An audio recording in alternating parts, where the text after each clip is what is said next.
Get your hands off that terminal, Ryan sneered, his finger pointing directly at my chest, while HR Director Sarah Sterling stood behind him, clutching a folder of termination papers. You are done here, Arthur. Your redundant, overpriced tracking service is officially decommissioned, and you are being let go for insubordination. Pack your things and exit the building immediately. I stared at him, feeling the cold weight of the room. I did not raise my voice. I did not argue. I slowly let go of the keyboard, stood up, and looked at the flashing green lights of the server rack. Understood, I said quietly. But as I walked out of the glass doors of Aegis Global Logistics, I knew that in exactly 96 hours, the $45 million shipment of biological cargo sitting in Newark Port would become nothing more than expensive garbage. And they had no idea I was the only one who held the key. Let us go back to how it all began. For 22 years, I worked as the lead director of cold chain compliance at Aegis Global Logistics. In our industry, temperature is not just a metric. It is the thin line between saving lives and distributing poison.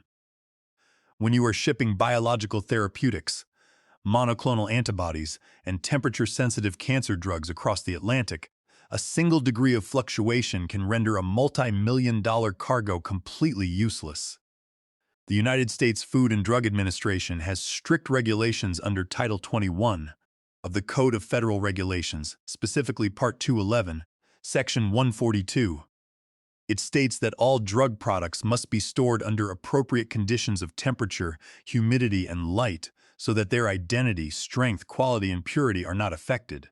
If you cannot prove with continuous, unbroken, and validated electronic records that the temperature was maintained at exactly 2 to 8 degrees Celsius from the moment the vials left the factory in Switzerland to the second they arrived at a hospital in Chicago, the entire shipment is legally classified as adulterated. By law, it must be quarantined, rejected, and destroyed. To manage this immense responsibility, I built the Aegis Trace platform. It was a proprietary telemetry system that gathered real-time data from active IoT cellular beacons nested inside each container. These beacons reported ambient temperature, humidity, shock, and container door status directly to a secure database. I did not build this on the company's dime.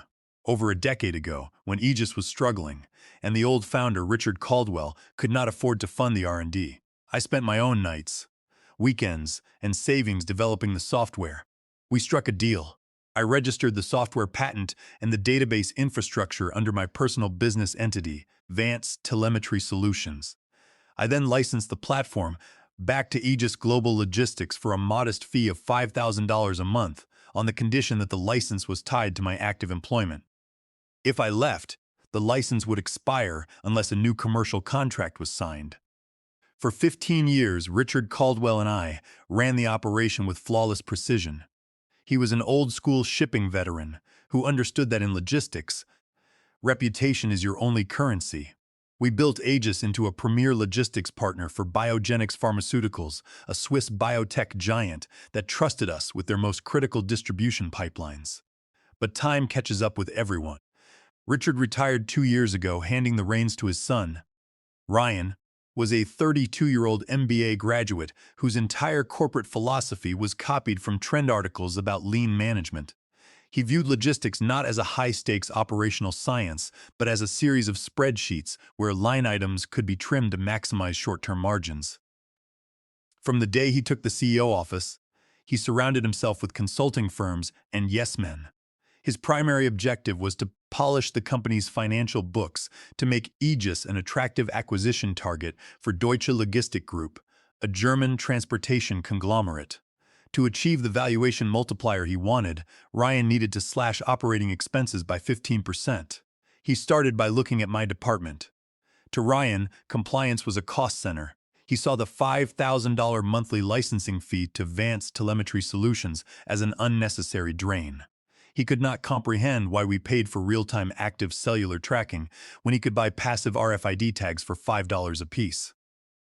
I tried to explain the regulatory reality to him during our weekly operations meeting. Ryan, passive tags only tell you the temperature after the cargo has arrived, I said, keeping my voice measured. If a container's cooling unit fails mid-ocean, a passive tag will only confirm that the drugs died 5 days ago, An active IoT beacon allows us to contact the ship's crew, adjust the reefer power, or prepare an emergency customs clearance. More importantly, our contract with Biogenix mandates real-time telemetry validation under 21 CFR Part 11. Without it, their quality assurance team will reject the shipment before it even leaves the port. Ryan leaned back in his leather chair, a smug smile on his face. "Arthur, you are living in the past," he said, tapping his gold pen against the mahogany table. "Technology has moved on, and so have we. We are paying you a high salary, plus $5,000 a month for a homegrown software tool that we can easily replace with off-the-shelf software." "I think you are just protecting your little fiefdom." Beside him, Sarah Sterling, the HR director, nodded in agreement. She was Ryan's primary enforcer, hired to clear out the senior staff who had loyalties to the old founder. I looked at the spreadsheets Ryan had printed out. He had crossed out the compliance budget and replaced it with a cheap third-party contractor who used unvalidated spreadsheets. I realized then that Ryan did not care about compliance, quality, or the safety of the patients who relied on these medications. He only cared about the acquisition multiplier. But he did not realize that the entire technical pipeline, the AWS IoT Core endpoint routing, and the active FDA digital signature certificate that authenticated the data for the customs clearance portals were hosted on my personal servers. If I was pushed out, the bridge between the physical containers and the federal regulators would cease to exist. I resolved to let him learn the hard way. The confrontation came on a rainy Thursday afternoon. I was in the middle of monitoring a batch of 12 refrigerated containers, known as reefers in the industry, currently loading at the port of Basel. The cargo consisted of $45 million worth of monoclonal antibody cancer treatments manufactured by Biogenix. This particular shipment, designated Batch 909 Alpha, was bound for the port of Newark and then scheduled for rapid distribution to 28 clinical research hospitals across the United States. It was the largest single shipment Aegis had handled all quarter. I was cross-referencing the baseline telemetry data from the active beacons when Sarah Sterling's assistant knocked on my office door. She looked nervous. "Mr. Vance, Ryan wants to see you in the executive boardroom immediately, and he asked that you bring all corporate keys and your personal laptop." I knew exactly what this meant.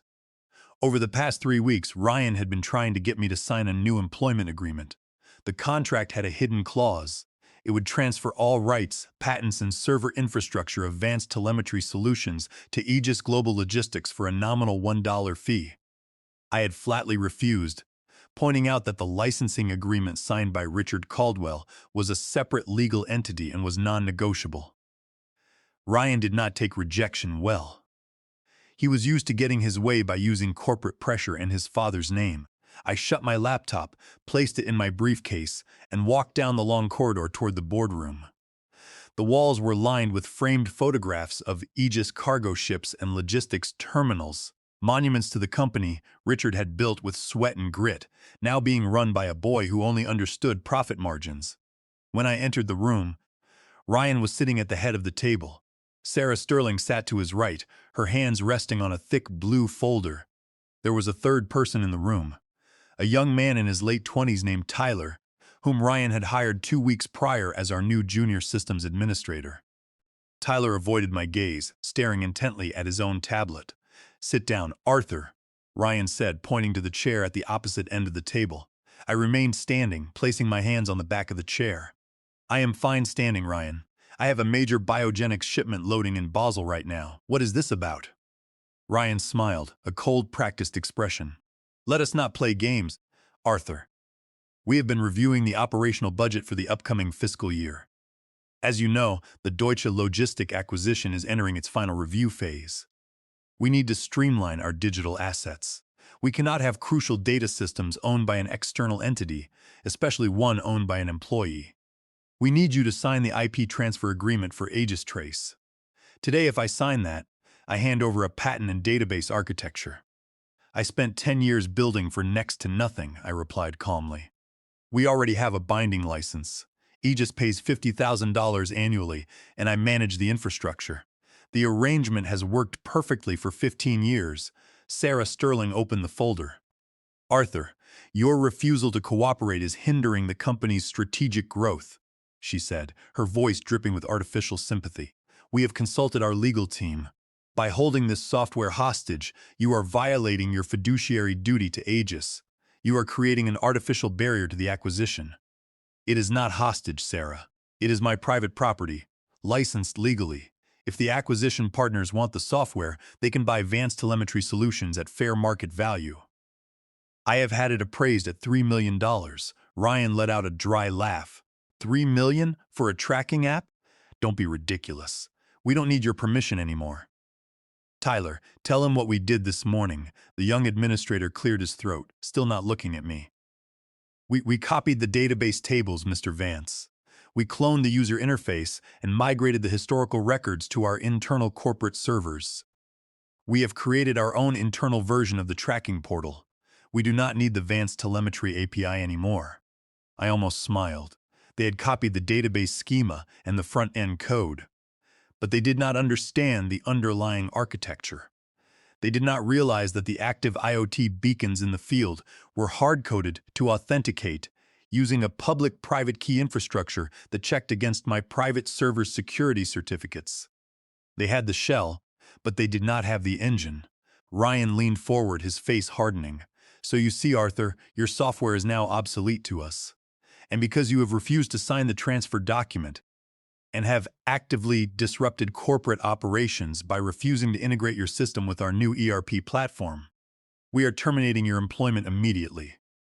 For cause. Fired for cause meant they would try to withhold my 6-month double multiplier severance package, a clause Richard had written into my contract to protect me in case of a hostile takeover. It was worth nearly $180,000. This is a termination letter, Sarah said, pushing a sheet of paper across the table. It states that you are discharged due to insubordination and breach of fiduciary duty. You will receive no severance, and your health benefits will terminate at the end of the day. I picked up the paper, read it carefully, and noted the date and time. July 18th, 3:15 p.m. You are making a critical mistake, Ryan, I said, my voice completely flat. The biogenic shipment requires active 21 CFR Part 11 validation. The customs clearance agents in New York require the electronic signature certificate that is tied to my validated system. If that data feed breaks, the shipment will not clear. Ryan stood up, slamming his hands on the table. Do not threaten me, Arthur. We have Tyler now. He is a certified systems administrator. He can handle a few sensor feeds. Your old-school scare tactics do not work on me. You are an overpriced relic of my father's era. Tyler has already revoked your corporate login credentials. Your email is deactivated. You have 20 minutes to pack your personal belongings. Sarah will escort you to your desk. I looked at Ryan, then at Sarah, and finally at Tyler, who was desperately trying to look busy. I felt no anger, only a deep, cold sense of inevitability. They had made their move, and they had chosen their terms. Understood, I said. I did not sign the termination letter. I simply folded it, placed it in my breast pocket, and walked out. Under Sarah's watchful eye, I packed my desk. I took my coffee mug, my framed photo of the old port warehouse, and my personal notebook. I did not touch the corporate computer. I did not delete any files. I did not need to. The data pipeline was already configured to do exactly what it was programmed to do when the licensing agreement was violated. I walked out of the Aegis office, took the elevator down to the lobby, and stepped into the cool, cleansing rain. My 22 years at the company were over. The countdown had begun. I drove home in silence, the rhythmic sweep of the windshield wipers the only sound in the car. I lived in a quiet suburb of New Jersey, about 30 minutes from the Newark Marine terminals. When I arrived, I went straight to my home office. It was a simple room, dominated by a large mahogany desk, 3 monitors, and a shelf filled with textbooks on maritime law, federal trade regulations, and database administration. I sat down, powered on my personal desktop computer, and opened the administrative portal for Vance Telemetry Solutions. The system was hosted entirely on my personal Amazon Web Services account. Aegis Global Logistics did not own the servers, the code, or the IP routing systems. They merely owned the physical IoT sensor beacons inside the reefers. Those beacons were programmed to send encrypted data packets every 15 minutes using the MQTT protocol. They targeted an AWS API gateway endpoint that I controlled. I logged into the AWS console using my hardware security key. First, I pulled up the licensing contract that Richard Caldwell and I had signed 15 years ago. I scrolled down to Clause 14A, which had been drafted by a veteran maritime attorney. The clause was simple. Vance Telemetry Solutions grants Aegis Global Logistics a non-exclusive license to use the Aegis Trace Data Pipeline and the associated FDA 21 CFR Part 11 validation certificates. This license is strictly contingent on the active employment of Arthur Vance as Lead Director of Cold Chain Compliance, or upon the execution of a separate commercial software licensing agreement.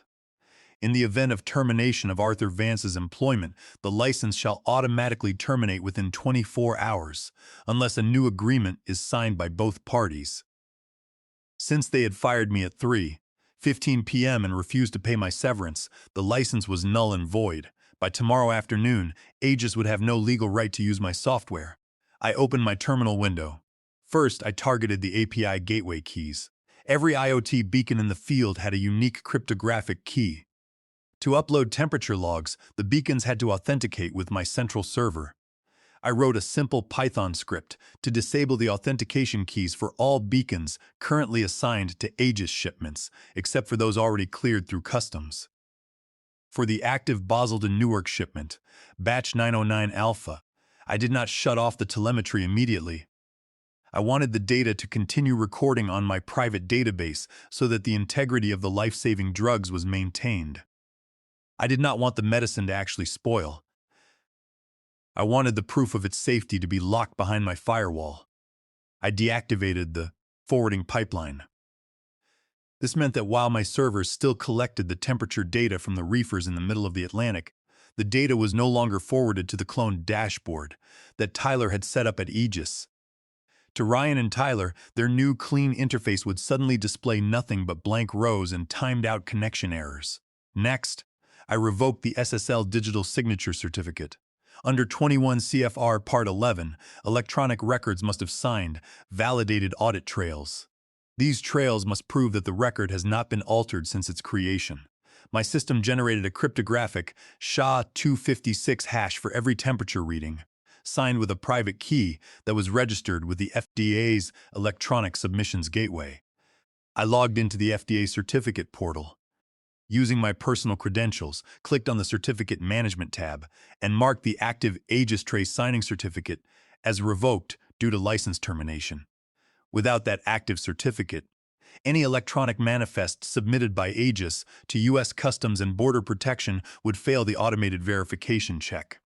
The customs computer systems would immediately flag the cargo as lacking a validated audit trail. Finally, I drafted an email to Elena Rostova.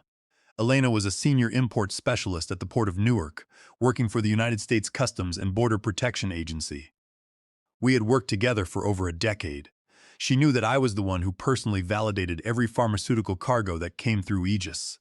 Dear Elena, I wrote, I am writing to officially inform you that as of July 18th at 3:15 p.m., my employment with Aegis Global Logistics has been terminated. Consequently, the Vance Telemetry Solutions licensing agreement with Aegis has been revoked. The digital signature certificates used to validate the cold chain telemetry logs for all incoming Aegis cargo are no longer active or authorized.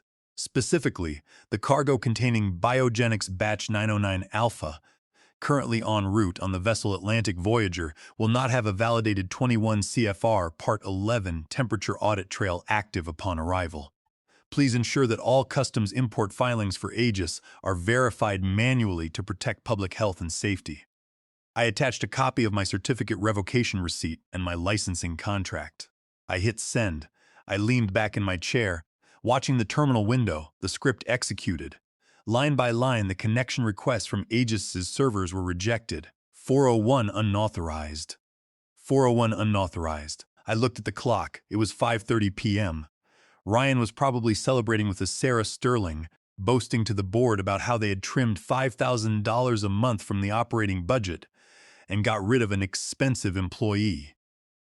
They had no idea that the Atlantic Voyager, carrying 12 reefers of biological cargo, was steaming toward Newark at 20 knots and the digital bridge that allowed those reefers to enter the United States had just been dismantled. I turned off my monitors, went downstairs, and poured myself a glass of iced tea. For the first time in 22 years, I did not have to monitor the evening shipping reports. I was going to enjoy my weekend. On Monday morning, the Atlantic Voyager docked at Port Newark. By 8:00 a.m., the 12 reefers containing the Biogenics cancer treatments were unloaded onto the container terminal. At 8:30 a.m., Aegis's customs broker submitted the import entry files through the Automated Commercial Environment Portal, which is the system United States Customs and Border Protection uses to process imports. 10 minutes later, the portal spat back a red flag. Entry held. Validation certificate revoked. 21 CFR Part 11 audit trail invalid. Under standard customs procedures, pharmaceutical shipments flagged for temperature compliance issues are immediately directed to a bonded quarantine warehouse. The reefers were moved to a secure holding area, and Customs and Border Protection issued an official detention notice to Aegis Global Logistics. The notice gave Aegis exactly 24 hours to produce a certified, cryptographically validated temperature log showing that the cargo had remained between 2 and 8 degrees Celsius during the transit. If they failed to do so, the cargo would be legally declared adulterated, and a destruction order would be issued. I was sitting in a diner across the street from the port, drinking black coffee and reading the maritime shipping news on my tablet when my phone began to ring. The caller ID showed Aegis Global Headquarters. I ignored it. 2 minutes later, it rang again. I ignored it again. By 10 a.m., I had received 15 missed calls and 7 text messages from Ryan, and 5 from Sarah Sterling. Finally, my phone rang with a number I recognized. It was the personal cell phone of Richard Caldwell, the retired founder. I slid the bar to answer. "Arthur," Richard said, his voice sounding tired and older than his 70 years. "I am sitting in my study looking at the customs report." "What is going on?" "Richard," I said quietly, "your son fired me on Thursday, for cause. He accused me of insubordination because I would not sign over the rights to my software, and he claimed they did not need my services anymore. He told me they had migrated the database and could handle compliance themselves." There was a long silence on the other end of the line. "Oh, that boy is a fool," Richard muttered, sighing deeply. "He does not understand this business. He thinks he can run a port like a retail store. The Biogenics CEO just called me. He is threatening to sue us for the replacement cost of the batch, $45 million, plus damages for delaying their clinical trials. He said if the cargo is not cleared by tomorrow morning, they will terminate our contract." "Arthur, that would destroy the company. The Deutsche Logistik acquisition would be dead." "I am sorry to hear that, Richard," I said. "But Ryan was very clear. He told me I was an overpriced relic." "Arthur, please," Richard said, his tone pleading. "Talk to Ryan. He is panicking. He is in the boardroom right now. I will have him call you." 10 minutes later, my phone rang again. This time it was Ryan. When I answered, there was no greeting. He was screaming. "Arthur! What did you do to the system?" he roared. "The customs portal is rejecting our filings. The Biogenics dashboard is completely blank. Tyler says he cannot access the data stream because you blocked our IP addresses. This is sabotage. I will have our legal team sue you for every penny you own." I took a slow sip of my coffee. "Ryan, I did not sabotage anything," I said, keeping my voice low and steady. "When you terminated my employment on Thursday at 3:15 p.m., the licensing agreement for Vance Telemetry Solutions automatically terminated, as per Clause 14A of the contract. You told me you had cloned the database and did not need my software. I simply deactivated my private servers and revoked my FDA signature certificate, which I have every legal right to do as the owner of the patent. You cannot use my intellectual property without a license. That is not sabotage. That is contract law. You are holding $45 million of medicine hostage." Ryan yelled, his voice cracking with stress. "I am holding nothing hostage, Ryan. The temperature sensors are still sending data to my servers. I have the complete unbroken temperature log for the entire Atlantic crossing, right here on my monitor. The cargo is perfectly safe, and the temperature has been maintained at exactly 4.2 degrees Celsius. But that data belongs to Vance Telemetry. If you want it, you have to buy the license. How much?" Ryan hissed. sounding like a cornered animal. Just give us the data for this shipment, and we will talk about the rest later. I smiled, looking out the diner window at the cranes stacking containers at the terminal. That is not how this works, Ryan. You fired me for cause to avoid paying my severance. You tried to steal my software. You insulted my work. If you want the data to clear the shipment and save your contract, you will agree to my terms. And my terms are non-negotiable. What do you want? Ryan whispered. First, I want my full 6-month double multiplier severance package paid out immediately, $180,000. Second, I want a consulting fee of $300,000 to validate this specific shipment and restore the data pipeline. Third, I want a new 5-year licensing agreement for Vance Telemetry Solutions at a rate of $15,000 a month, guaranteed by a personal promissory note signed by both you and your father. And finally, I want Sarah Sterling fired by the end of the day. She's a liability to this company. Are you insane? Ryan screamed. That is extortion. I will never agree to that. I will have Tyler crack your system. I checked my watch. It is now 10:45 a.m., Ryan. You have until 8 a.m. tomorrow before Customs issues the destruction order. Every hour you waste is another hour the reefers sit on the terminal, costing you $15,000 in demurrage fees. Tell Tyler I said good luck. The encryption is SHA-256 with a 24-character salt. It will take him about 300 years to brute force it. Have a nice day. I hung up the phone before he could reply. I ordered another cup of coffee and a plate of eggs. I knew he would call back. When a man is drowning, he does not argue about the cost of the life jacket. He just grabs it. By 4 p.m. on Monday, the pressure on Aegis Global Logistics had reached a boiling point. The Biogenics legal team had drafted a formal complaint to file in federal court, seeking an immediate injunction and $45 million in direct damages. The German conglomerate, Deutsche Logistik Group, had caught wind of the customs hold and notified Richard Caldwell that they were suspending the acquisition negotiations pending a full audit of Aegis's compliance infrastructure. My phone rang again at 4:15 p.m. This time, it was not Ryan.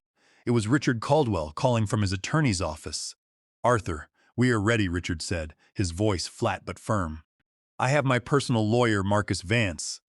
No relation to you, of course, on the line, along with our corporate secretary. We have drafted the settlement agreement, the consulting contract, and the new software licensing agreement according to your terms. The wire transfer for $480,000, your severance plus the consulting fee, is ready to be authorized the moment you sign the digital contract. What about Ryan and Sarah? I asked, leaning back in my office chair. Richard let out a heavy breath. Sarah Sterling was terminated at 3 p.m. today. She has already packed her things and left the building. As for Ryan, he has been removed from the CEO position. I have stepped back in as interim CEO until the acquisition is finalized. Ryan is currently packing his office. I am sending him to manage our regional warehouse in Scranton. He needs to learn how logistics actually works from the ground up, without a shiny spreadsheet. And the software license? I asked. It is guaranteed by a personal promissory note, signed by me, Richard said. $15,000 a month for 60 months, non-cancelable. Even if Deutsche Logistik completes the acquisition, they will have to assume the contract. You will also be appointed as an independent compliance advisor to the board of directors. Set the documents to my attorney, I said. Once he verifies the terms and the wire transfer clears my account, I will restore the data feed and sign the customs certificates. Within 45 minutes, my attorney called to confirm that the contracts were legally airtight, and the $480,000 had cleared into my business account. I logged back into my AWS console. I ran the activation script. First, I restored the API keys for the Aegis beacons. Instantly, the cache data that had been storing on my servers began to flow into the customs database. I then uploaded the newly generated FDA 21 CFR Part 11 signature certificate, linking the historical temperature logs of batch 909 alpha to the federal import manifest. I called Elena Rostova at Customs and Border Protection. Elena, the validation certificate is active, and the digital signatures are verified, I said. You should see the complete audit trail in your queue now. I see it, Arthur, Elena replied, the clicking of her keyboard audible over the line. Everything is green. The temperature was maintained at exactly 4.2 degrees Celsius during the entire crossing. I am releasing the hold now. Thank you for protecting the integrity of this cargo. Within 10 minutes, the 12 reefers were cleared for release.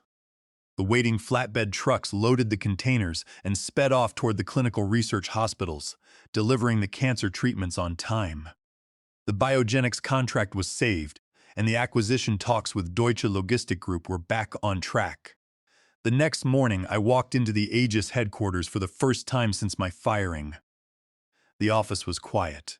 The frantic energy of the previous day had dissolved into a collective sigh of relief. As I walked down the hall toward the boardroom, I saw Ryan carrying a single cardboard box filled with his personal items.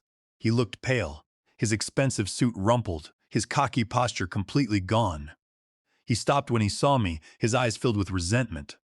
"You ruined my career," he whispered, looking around to make sure no one was listening. "You set a trap for me."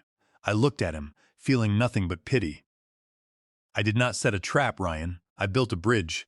You just decided to burn it down because you thought you could save a few pennies on the wood. You wanted to play corporate chess, but you forgot that you have to know how the pieces move. Have a safe drive to Scranton." He glared at me, then turned and walked toward the elevators. His cardboard box clutched tightly in his arms. I entered the boardroom. Richard was waiting for me, along with the corporate secretary. He stood up and shook my hand. It was a firm, warm handshake, the kind of handshake we used to seal deals 20 years ago. "Welcome back, Arthur," Richard said. "Let us get to work." Over the next few months, the transition went smoothly. Deutsche Logistik Group completed the acquisition of Aegis Global Logistics at a valuation of $85 million. As part of the acquisition agreement, they assumed the 5-year software licensing contract with Vance Telemetry Solutions. I remained on the board as an independent compliance advisor, receiving a generous retainer for attending quarterly meetings. As for Ryan, I heard he lasted 6 months in Scranton before resigning to work for a mid-level consulting firm where he could draft spreadsheets that had no real-world consequences. Sarah Sterling was blacklisted from the major logistics firms in the tri-state area after the board leaked the details of the customs quarantine to industry executives. Sometimes I still sit at that diner across from the Newark terminal, watching the massive container ships slide into the harbor. I look at the refrigerated containers, the flashing status lights, and the trucks lining up to distribute life-saving medicines across the nation. In this business, precision is everything. But the most valuable lesson I learned in 22 years is that the most powerful tool in logistics is not a truck, a ship, or a server. It is knowing exactly who holds the keys to the gate.